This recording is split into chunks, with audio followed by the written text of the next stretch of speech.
Game दोनोय equal कशी आमी finally आमी जिखले नेक्स्ट राउंडाक गेले बरें दिसता। तुजो एक्सपिरियन्स कितें इंटरविलेजाचो?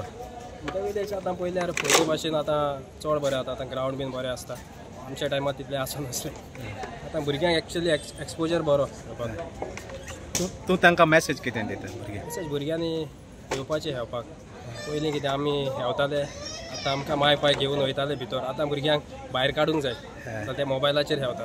चडशे भुरग्यांक आतां ग्रावंडार येवन खेळपाचें आपलें आनी दाखोवपाचें आपलें। Okay, all the best.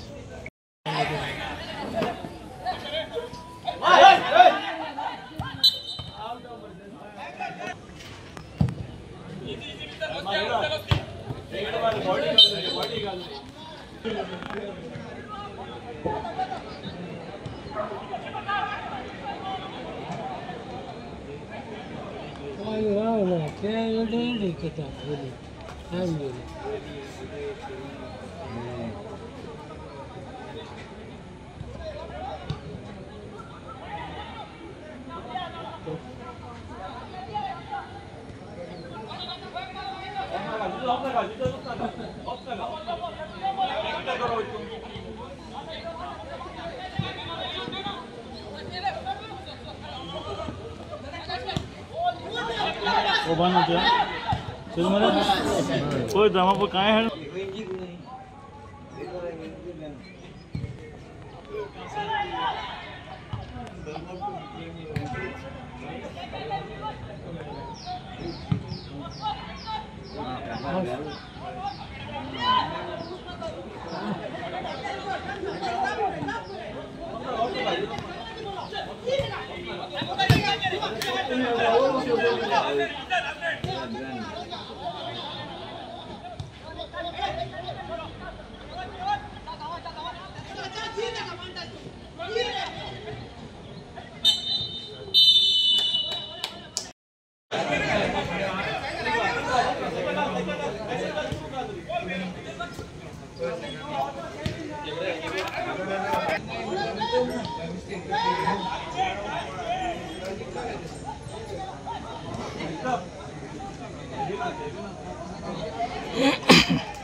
तुम्ही पळयतात गोंयकारपण, गोंयकारांचो गोंयकारा खातीर।